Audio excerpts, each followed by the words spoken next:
They whispered when she walked past. They laughed at her worn clothes, her tired eyes, her silence. To them, she was just a poor mother, someone invisible, someone easy to disrespect. They never asked why her hands shook with exhaustion. They never wondered how a woman with nothing could still stand so tall. Because if they had looked closer, they would have seen strength disguised as poverty, sacrifice hidden behind silence, and a truth so powerful it would one day force every single one of them to bow their heads in shame. This is not a story about weakness. This is the story of a woman they underestimated and deeply regretted.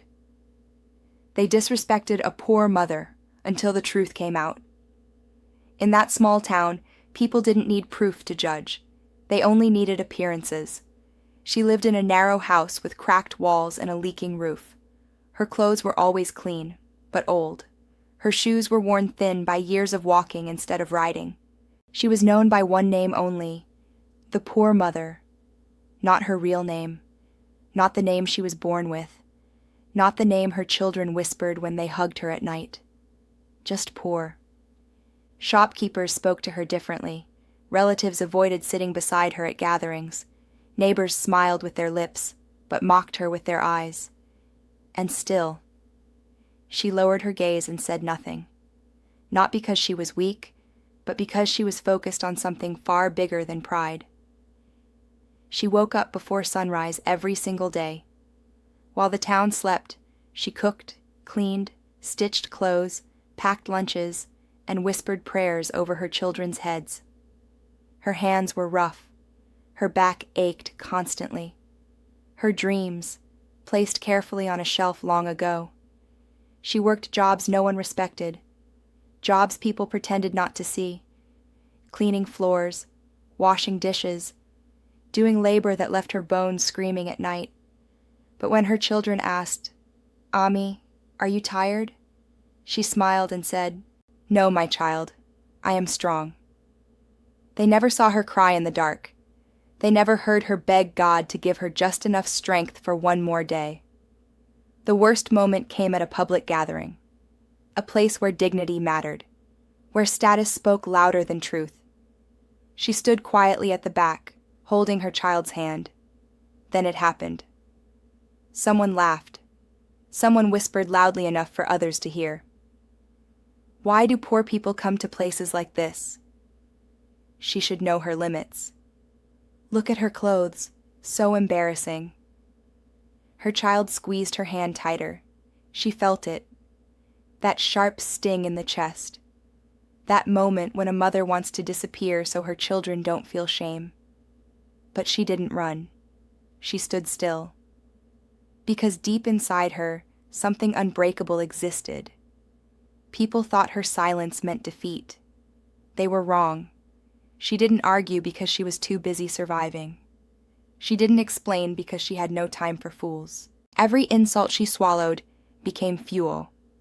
Every humiliation became discipline. She wasn't raising her voice. She was raising her children. And while the world underestimated her, she was quietly building something that would one day shake everyone who mocked her. Her children noticed things she never spoke about. They saw her eat last. They saw her give up medicine to pay school fees. They saw her smile through pain. She taught them without lectures. She taught them by example. How do you respond to disrespect? By working harder. How do you respond to cruelty? By becoming stronger. How do you respond to shame? By proving them wrong with success. And the children listened. Time moved on. The same people who mocked her continued their comfortable lives. They forgot her face. They forgot their words. But her children didn't forget a single insult. They studied under dim lights. They worked part-time jobs. They carried their mother's sacrifices in their hearts. Every success felt like repayment. Every achievement felt like revenge. Not loud, not cruel, but dignified. One ordinary day, something extraordinary happened. An invitation arrived. A formal event.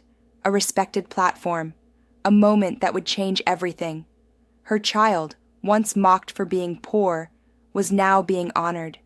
The town gathered, the same faces, the same whispers. And then they saw her name, Mother of the Honored Guest. Confusion spread. Was this the same woman? The poor mother? She walked onto the stage slowly. The room went silent. No one laughed. No one whispered. They saw her posture, her calm eyes, her quiet dignity. And then the truth came out. Her child spoke about nights without food, about a mother who sold her jewelry to buy books, about a woman who carried the weight of generations without complaint. Tears filled the room, not hers, theirs. The same people who once disrespected her now avoided eye contact. Some cried, some clapped. Some realized too late what kind of woman they had mocked. She didn't say, "I told you so." She didn't smile with pride. She simply stood there, a living proof that dignity does not depend on money. That day, everyone learned a lesson. Poverty is not the absence of money. It is the absence of character. And she had more character than all of them combined. She was never poor. She was rich in courage, rich in sacrifice, rich in love. They disrespected a poor mother because they measured worth by clothes, not courage. They judged her silence because they mistook patience for weakness. But when the truth came out, it didn't just expose her strength. It exposed their ignorance. Remember this: never underestimate a woman who stays silent while carrying the weight of the world, because when her truth finally speaks, it will echo louder than every insult ever thrown her way.